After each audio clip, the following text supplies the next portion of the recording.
ખંભાત નગરપાલિકામાં હાલ રાજકીય ઘમાસાણ ચાલી રહ્યું છે। સભ્યોના રાજીનામાનો વિવાદ ચરમસીમાએ પહોંચ્યો છે। ખંભાત નગરપાલિકાના કુલ 7 સભ્યો, જેમાં ઉષાબેન બારૈયા, નિશાદ બાનુ મંસૂરી, તેજલ સોલંકી, હેતલ લીલા, કામિની ગાંધી, જીતેન્દ્ર ખારવા અને શાંતિબેન માછીએ રાજીનામું ધરી દીધું હતું। તેઓએ ગત 25 નવેમ્બર 2024ના રોજ અંગત કારણોસર પોતાના પદ પરથી રાજીનામા આપ્યા હતા।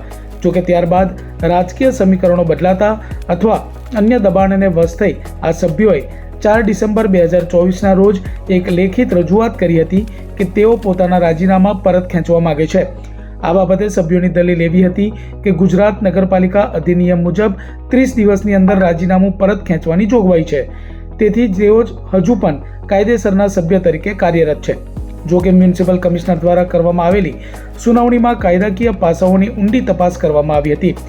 કમિશનર રેમ્યા મોહને ગુજરાત નગરપાલિકા અધિનિયમની કલમ 35(3) અને 35(5) ટાંકીને જણાવ્યું હતું કે જ્યારે કોઈ સભ્ય સ્વેચ્છાએ પ્રમુખને સંબોધીને લેખિતમાં રાજીનામું સુપરત કરે છે, ત્યારે જે ક્ષણે પ્રમુખને તે રાજીનામું પ્રાપ્ત થાય છે તે જ સમયથી તેનો અમલ શરૂ થઈ જાય છે। એકવાર પ્રમુખ દ્વારા રાજીનામું સ્વીકારી લેવામાં આવે અને પ્રક્રિયા પૂર્ણ થાય પછી તેને પરત ખેંચવાની કોઈ જોગવાઈ આ કિસ્સામાં લાગુ પડતી નથી। આ આદેશ સાથે ખંભાત નગરપાલિકામાં 7 બેઠકો ખાલી પડશે અને આગામી સમયમાં ત્યાં પેટા ચૂંટણીની સ્થિતિ સર્જાય તેવી પૂરેપૂરી શક્યતા છે। આ નિર્ણયથી સ્થાનિક રાજકારણમાં ભારે ખળભળાટ મચી ગયો છે।